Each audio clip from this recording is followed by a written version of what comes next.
I became a student of prayer, which was a really good thing because I was about to need prayer in a really big way.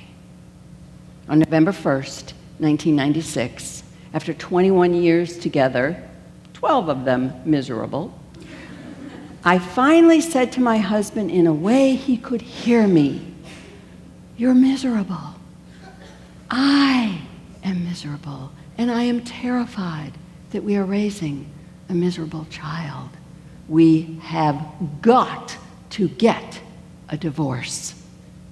And in that moment, all the pain that poor man had been carrying for decades simply exploded in front of our faces. And overnight, it was dangerous to be me. Overnight, I was wearing an emergency call button.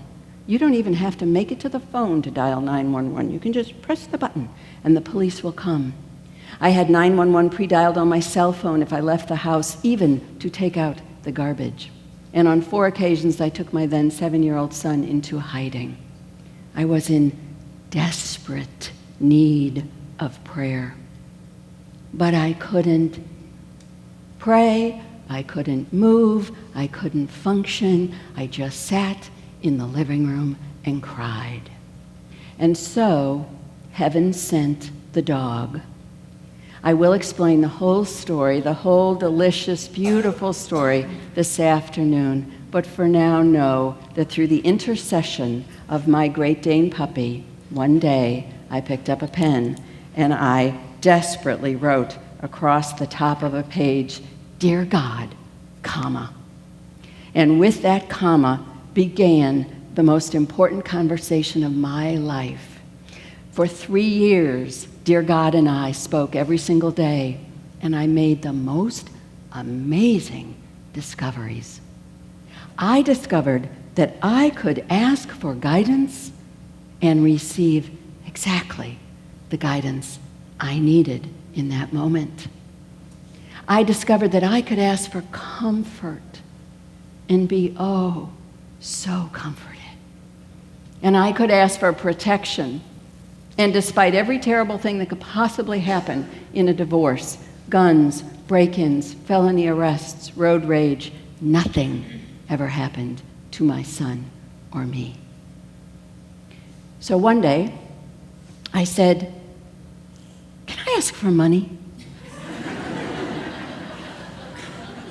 And I wrote on the page, "I don't know how you are going to do it, but I know that you are. Thank you in advance for the $10,000 for the attorney." 2 days later, my mother called. She said, "Dear, we have given money to all the other children, but we have never given you any money. So we are giving you $10,000.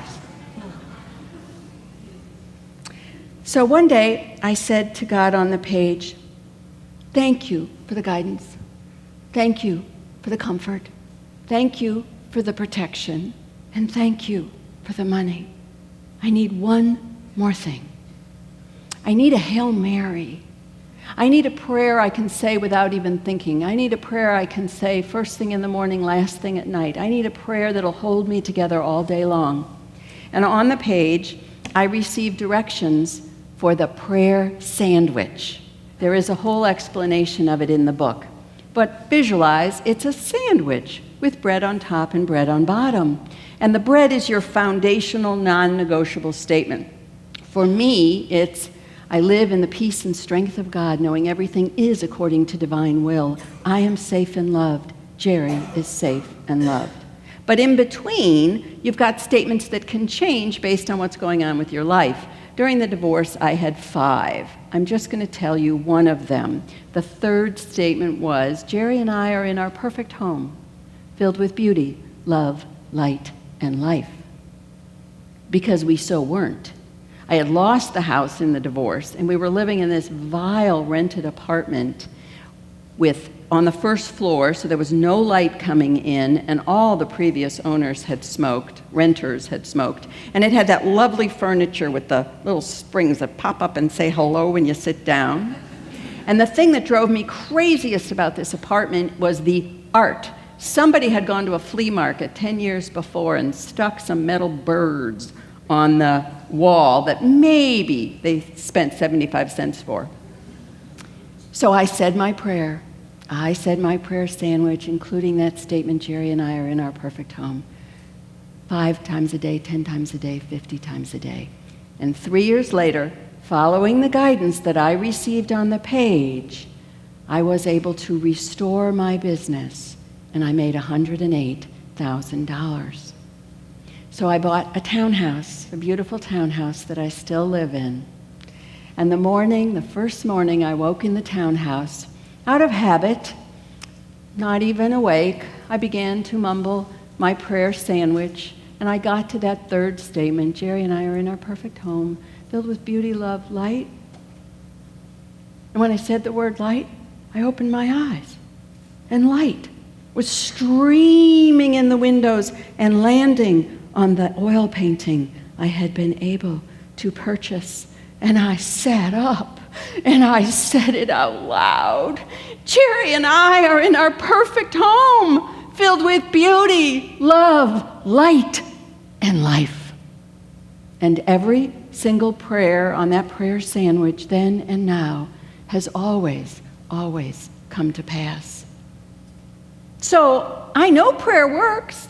I'm walking, talking proof that prayer works. But the truth is, when I opened my big mouth and said to Reverend Barbara, I'd like to talk about prayer that works, I didn't know why.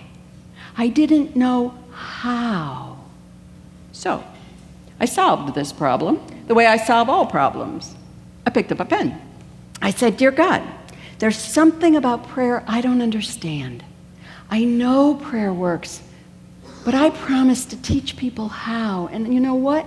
I don't understand how. So thank you in advance for the information that I need for this talk. And by the way, we're working under deadline here.